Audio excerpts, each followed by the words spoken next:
मेहरबानो कदरदानो, क्या हाल है। तो भाई लोग, फाइनली वो दिन आ चुका है कि जिस दिन का हम इंतज़ार करते थे, कि हम कहते थे आदिल नबी कब आएगा, एतजाज़ कब आएगा, ये दोनों साथ में कब खेलेंगे, कब हम ये दिन देखेंगे। वो दिन आ चुका है। आदिल नबी जो है वो स्क्वाड का हिस्सा है। 24 मैन 23 मैन जो आपका स्क्वाड है उसका वो हिस्सा है। मैंने 3 साल इंतज़ार किया है, किसी ने 5 साल इंतज़ार किया होगा, किसी ने 10 साल इंतज़ार किया होगा, बट हम सब ने कहीं ना कहीं इस दिन का इंतज़ार किया है बड़ी ही शिद्दत से। और फाइनली वो दिन आ चुका है। Adil Nabi will play for Pakistan against Syria. Rais Nabi की भी वापसी हो चुकी है, हालांकि 2 साल से उनके पास क्लब नहीं था, और अभी जो है रिसेंटली उन्होंने कुछ महीने पहले 7th tier of English football में जो है वो फिर से फ़ुटबॉल खेलना स्टार्ट किए, क्लब ज्वाइन किया उन्होंने। उसके बाद उनको वापस लेके आया गया। तो दोनों नबी ब्रदर्स की वापसी हुई है।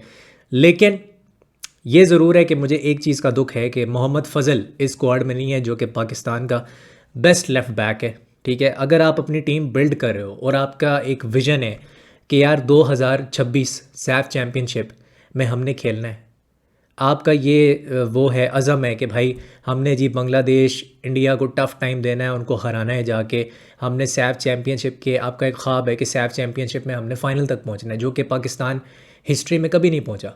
मेरा ख्वाब तो यही है। ठीक है, मेरा तो यही विज़न है कि भाई मैं चाहता हूँ पाकिस्तान सैफ चैम्पियनशिप फ़ाइनल में जाए। I want this team to build and become good enough कि हम सैफ चैम्पियनशिप में श्रीलंका जैसी टीमों के ख़िलाफ़ भी फ़ाइट कर सकें। ठीक है, बांग्लादेश हो, नेपाल हो, इंडिया हो, हम प्रॉपर उनको फ़ाइट दें। और आप जब हम रीबिल्डिंग फेज़ में हम जा रहे हैं, हम बिल्ड कर रहे हैं अपनी टीम को, आप क्या कर रहे हो अपने बेस्ट लेफ्ट बैक को, जो कि स्वीडन में टाइटल जीता है कल ऑफिशियली, स्वीडन की 3rd टियर का टाइटल जीता है फजल ऑफिशियली कल रात को। ठीक है, और उसको आपने टीम से ड्रॉप कर दिया है। किस बेसिस पे? बेसिस कोई भी नहीं है। क्या बेसिस होना है? बेसिस कोई नहीं है, कोई आपकी लॉजिकल बेसिस है ही नहीं कि जिसके ऊपर आप उसको ड्रॉप कर रहे हो।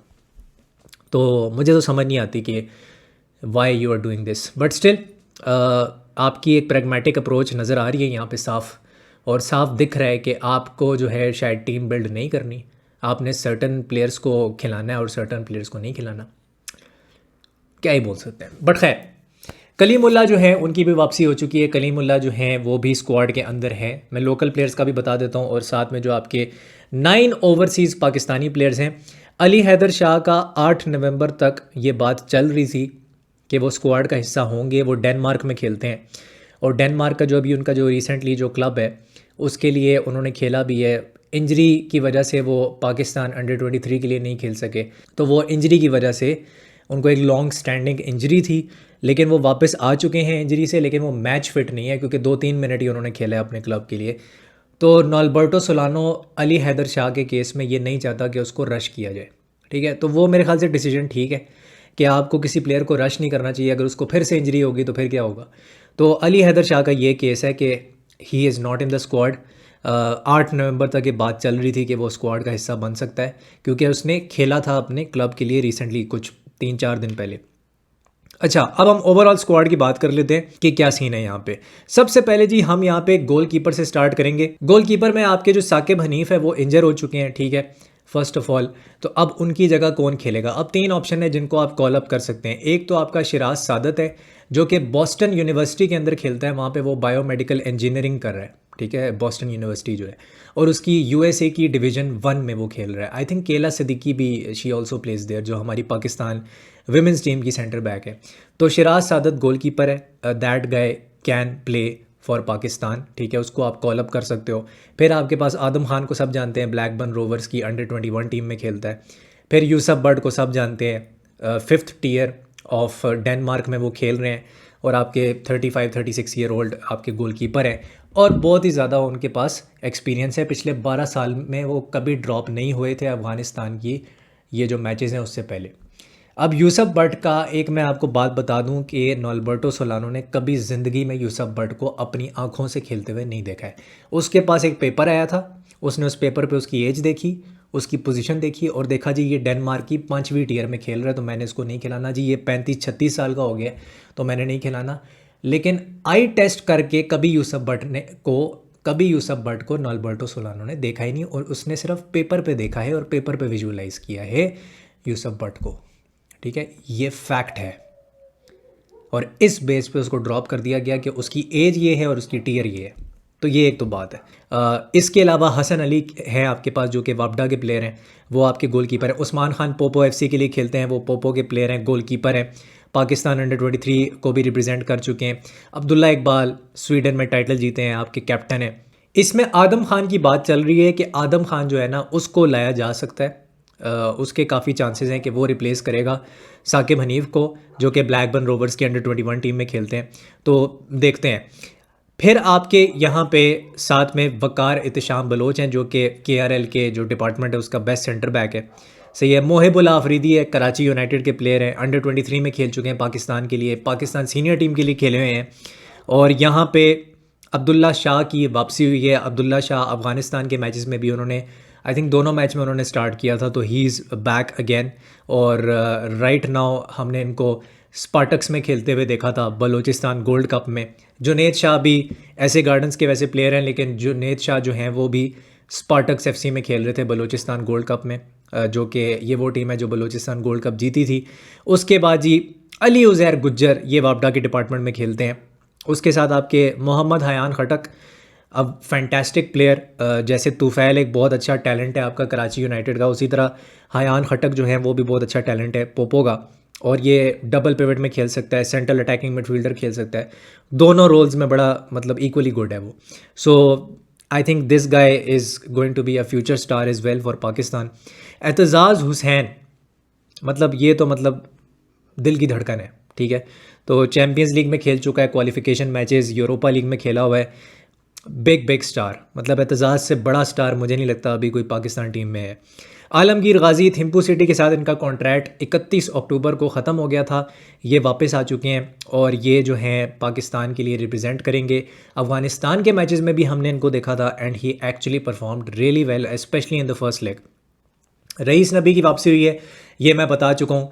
तकरीबन जो है ये आप देख सकते हो कि 2 साल जब उनके पास क्लब नहीं था, तो उसके बाद जब उनके पास क्लब आया तो फ़ौरन ही उनको बुला लिया गया। आदिल नबी इज़ अ बिग एडिशन, जिस बंदे के लिए हमने 3 साल इंतज़ार किया।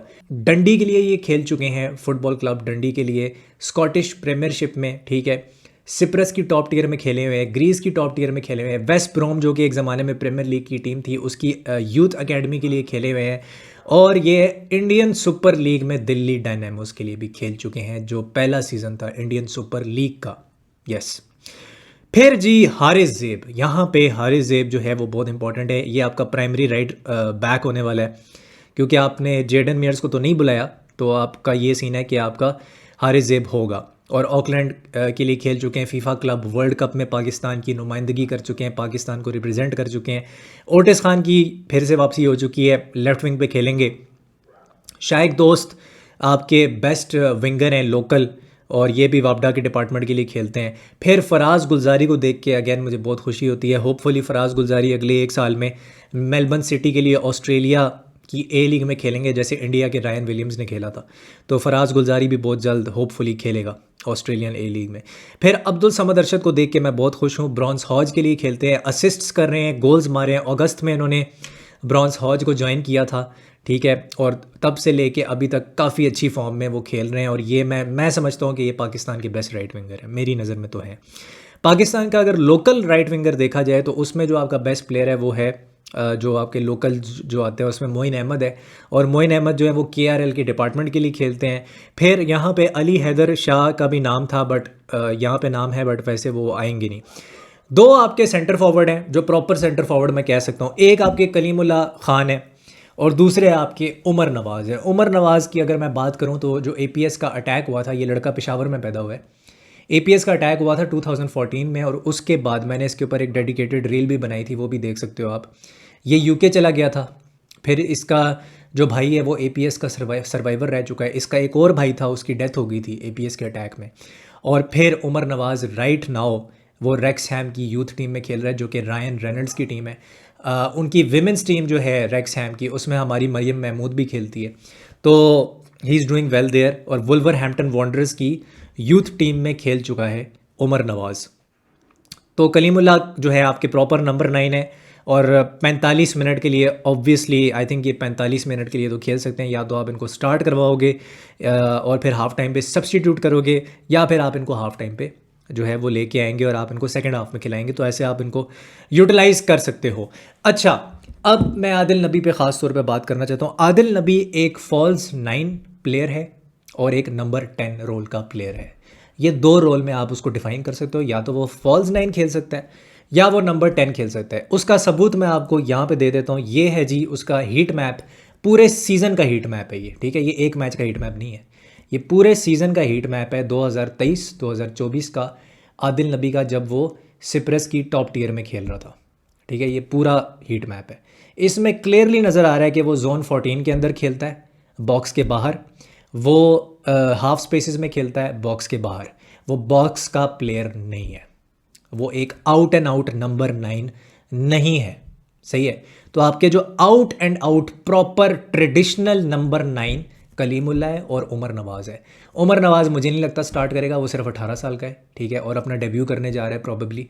उसका तो पहला अपीयरेंस होगा अगर वो खेलता है पाकिस्तान के लिए, अगर खेलता है तो मुझे लग ये रहा है कि ये प्रॉबेबली शायद कलीमुल्ला को स्टार्ट करवा देंगे, ऐसा फील आ रहा है। तो ये लोग कर सकते हैं। फर्स्ट हाफ में आपका क्या टैक्टिक होगा नॉर्बर्टो सोलानो का? बड़ा सिंपल टैक्टिक है, 5-3-2 में खेलना है फर्स्ट हाफ में। सेकंड हाफ में 4-2-3-1 में आ जाना है, सही है, फॉर्मेशन वाइज। और काउंटर अटैक करना है, मिड ब्लॉक के अंदर खेलना है और काउंटर अटैक करना है। उसके लिए दो चीज़ें उसकी फ़िलासफ़ी में बहुत इंपॉर्टेंट है। वाइडर एरियाज़ में वो क्या करता है, थर्ड मैन रन चाहिए उसको एक्सप्लॉयटेशन चाहिए in the wider areas. Third man run बंदा बना रहा हो, ओटिस बना रहा हो, फराज गुलजारी बना रहा हो, प्ले को स्ट्रेच कर रहे हो वाइडर एरियाज में और थर्ड मैन रन निकल रहा हो, ठीक है, कॉम्बिनेशन प्ले करने के बाद, ताकि स्विच हो सके। क्योंकि एक साइड पे ओवरलोड क्रिएट करके वो स्विच मारने की कोशिश करता है नॉर्बर्टो, उसका फिलॉसफी बेसिकली ये है। दूसरा, सेकंड मैन रन उसके लिए इंपॉर्टेंट है between the channels, between the half spaces, वहाँ पे सेकंड मैन रन चाहिए उसको। इसीलिए वो फ्रंट 5 बनाना चाहता है, वो फ्रंट 5 बना के खेलना चाहता है अटैकिंग ट्रांजिशन में, ठीक है। वो पाकिस्तान से बनता नहीं है, वो एक अलग चीज़ है, हम फ्रंट 4 बना देते हैं, लेकिन वो खेलना फ्रंट 5 के साथ चाहता है बेसिकली। तो ये मुझे लगता है कि उसका मंत्र है। और second man run, third man run बना के वो एक्सप्लॉयट करना चाहता है उन स्पेसेस को जो पाकिस्तान एक्सप्लॉयट नहीं करती है। अब यहाँ पे सीन पता है क्या है? सीन ये है कि आपकी प्लेइंग 11 कभी भी सेटल्ड नहीं है, होती नहीं है। आप बैक 5 में कभी अब्दुल्ला शाह को खिला देते हो, स्टार्ट करवा देते हो, कभी आप वकार बलोच को स्टार्ट करवा देते हो, कभी मोहिबुल्लाह अफरीदी स्टार्ट कर रहा होता है। अब्दुल्ला इकबाल के अलावा कोई भी सेटल्ड नहीं खेल रहा। जब से ईसा सुलेमान इंजर हुआ है, कोई भी सेटल्ड नहीं खेल रहा वहाँ पे। एवरीबडी नोज दिस, जो भी पाकिस्तान फुटबॉल को फॉलो करता है। तो सिर्फ अब्दुल्ला इकबाल है जो कि एक मेन स्टे है वहाँ पे, अदरवाइज़ कोई मेन स्टे नहीं है वहाँ पे। फिर आपका हारिस ज़ेब राइट विंग पे होगा, जुनेद शाह को आपने लेफ्ट बैक खिलाना ही खिलाना है, ठीक है। आपके बकौल वो आउट ऑफ पोजीशन नहीं होता, आपके बकौल उसके डिफेंसिव स्टैट्स बहुत अच्छे हैं। स्टैट्स जो है ना, मैं एक बात बताऊँ, सब कुछ नहीं होते, कभी कभी आई टेस्ट भी बहुत इंपॉर्टेंट होता है। और हमने उसको देखा है कितनी बार वो आउट ऑफ पोजीशन हुआ है कैम्बोडिया के अंडर-23 वाले मैच में। हमने उसको देखा है कि उसने किस तरह की पासिंग की है, जो कि इंटरनेशनल स्टैंडर्ड्स की पासिंग नहीं थी।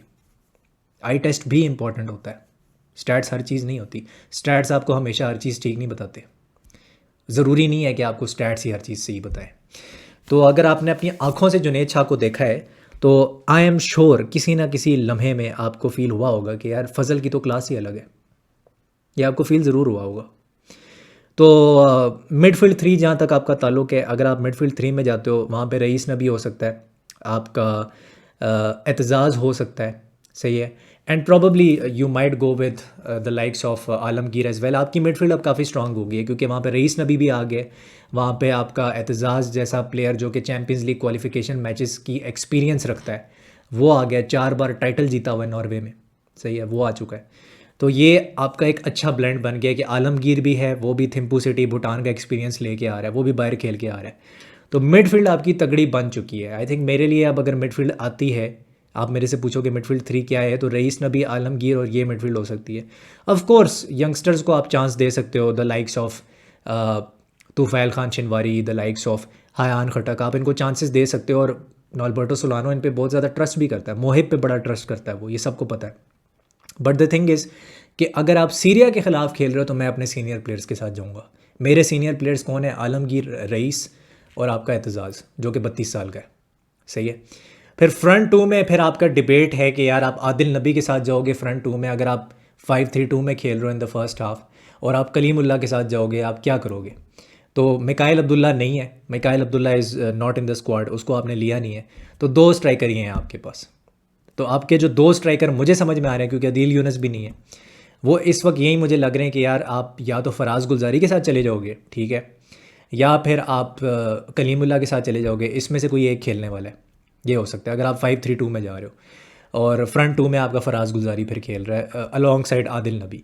और अगर आप 4-2-3-1 में जा रहे हो, उधर मुझे बड़ा फिर क्लियर हो जाता है कि भाई ओटिस लेफ्ट पे है, राइट पे फराज गुलजारी है, कैम रोल में आप आदिल नबी को खिला दो, क्योंकि बेसिक प्राइमरी रोल तो उसका वही है, और स्ट्राइकर आप कलीमुल्लाह को खिला दो। अब क्या कलीमुल्लाह फिट इनफ हैं कि वो स्टार्ट कर सकें? क्या वो इतने फिट हैं कि वो 45 मिनट से ऊपर खेल सकें? ये अब वक्त ही बताएगा, ये अब वक्त बताएगा। गोल में आपका मुझे ऐसा फील हो रहा है कि आदम खान को खिलाया जाएगा प्रॉबेबली, शायद आदम खान को खिला दें, क्योंकि वो अंडर 23 टीम में भी स्टार्ट कर रहा था नॉल्बर्टो सोलानो के अंडर। मैं अभी श्योर नहीं हूँ कि नॉल्बर्टो सोलानो कितना ट्रस्ट करता है आदम खान को, ये मैं इतना श्योर नहीं हूँ, बट लेट्स सी। बैक 5 मेरे लिए सेंटर बैक्स थोड़ा सा मैं श्योर नहीं हूँ कि कौन खेलेगा, लेकिन बैक 4 में ये मैं कह सकता हूँ कि अगर बैक 4 खेलती है तो उसमें मोहिब और अब्दुल्ला इकबाल खेलेंगे, क्योंकि लास्ट टाइम भी जब आपने अफगानिस्तान के ख़िलाफ़ बैक 4 खेला है तो मोहिब खेला और अब्दुल्ला इकबाल खेला, उनकी केमिस्ट्री आपस में अच्छी है। बैक 3 में ऐसा फील होता है कि अब्दुल्ला शाह को ज़्यादा ट्रस्ट किया जाता है बाय नॉल्बर्टो सोलानो, ऐसा लगता है, और वो वकार बलोच के ऊपर जो है वो प्रेफर करता है अब्दुल्ला शाह को।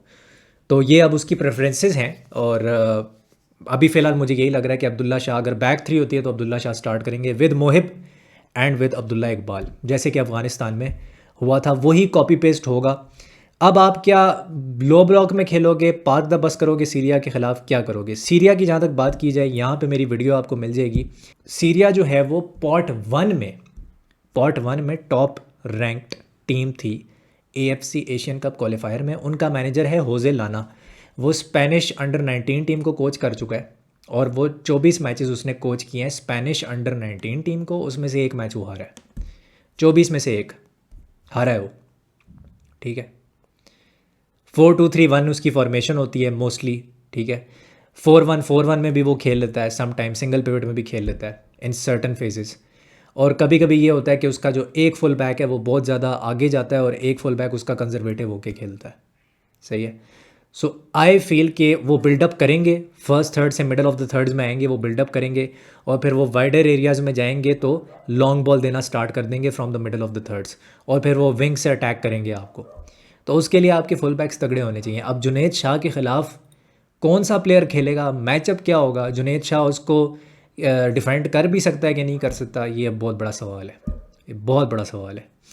तो सीरिया की जो टीम है उसके ऊपर मैं एक अलग वीडियो फिर से बनाऊंगा, लेकिन अभी तक मुझे जो पता लग रहा है हो सकता है उमर अल सोमा ना आए, और ये बात हो रही है कि पैब्लो सबाग है जो कि साउथ कोरिया की टॉप टीयर में खेलता है। उनके बहुत से प्लेयर्स और भी हैं जो कि कुवैत में खेलते हैं, एक आध प्लेयर उनका मलेशिया में भी खेलता है, मलेशिया की लीग में।